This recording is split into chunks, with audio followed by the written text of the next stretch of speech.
जय श्री कृष्ण। राधे राधे फ्रेंड्स। तो आइए हम सब देवसेनी एकादशी की कथा सुनते हैं। कथा सुनने के लिए हम हाथ में थोड़े से तिल लेंगे और एक लोटा जल लेंगे, क्योंकि खाली हाथ कोई भी कथा नहीं सुननी चाहिए। आप चाहे तो फूल भी ले सकते हैं, लेकिन अक्षत का प्रयोग नहीं करें। एकादशी के दिन अक्षत का प्रयोग नहीं करना चाहिए। तो आइए हम कथा सुनते हैं। धर्मराज युधिष्ठिर ने कहा, हे केशव, आषाढ़ शुक्ल पक्ष की एकादशी का क्या नाम है? इस व्रत के करने की विधि क्या है और किस देवता का पूजन किया जाता है?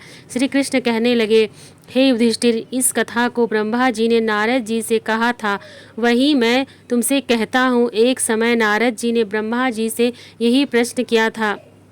तब ब्रह्मा जी ने उत्तर दिया कि हे नारद, तुमने कलयुगी जीवों के उद्धार के लिए बहुत उत्तम प्रश्न किया है, क्योंकि देवसेनी एकादशी का व्रत सब व्रतों में उत्तम है। इस व्रत के करने से समस्त पाप नष्ट हो जाते हैं, और जो मनुष्य इस व्रत को नहीं करता उसे नरक भोगना पड़ता है।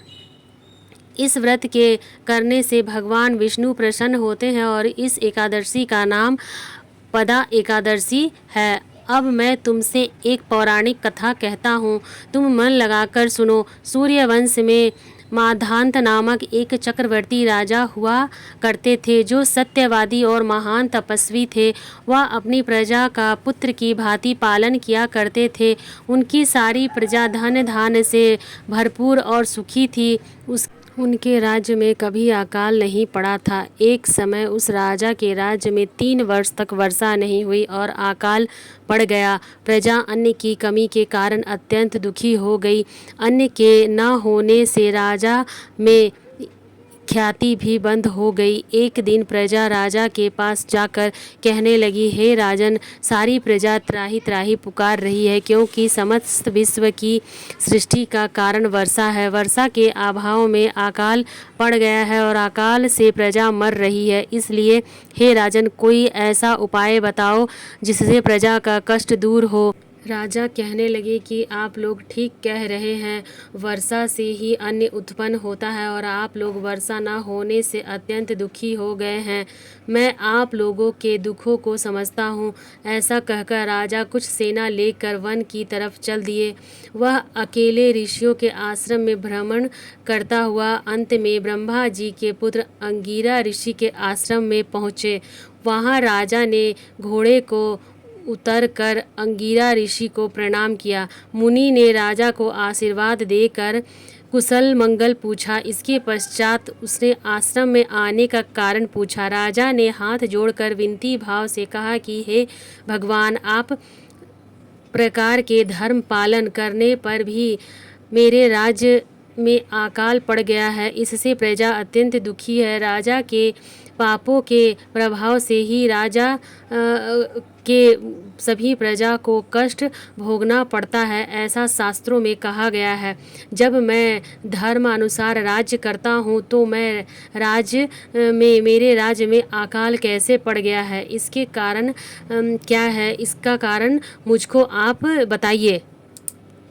अब मैं आपके पास इसी संदेह को निवारण करने के लिए आया हूँ। कृपया करके मेरे इस संदेह को दूर कीजिए। साथ ही प्रजा के कष्ट को दूर करने का कोई उपाय बताइए। इतनी बात सुनकर ऋषि कहने लगे कि हे राजन, यह सतयुग सब युगों में उत्तम है। इसमें धर्म को चारों चरण सम्मानित हैं, अर्थात इस युग में धर्म की सबसे अधिक उन्नति है।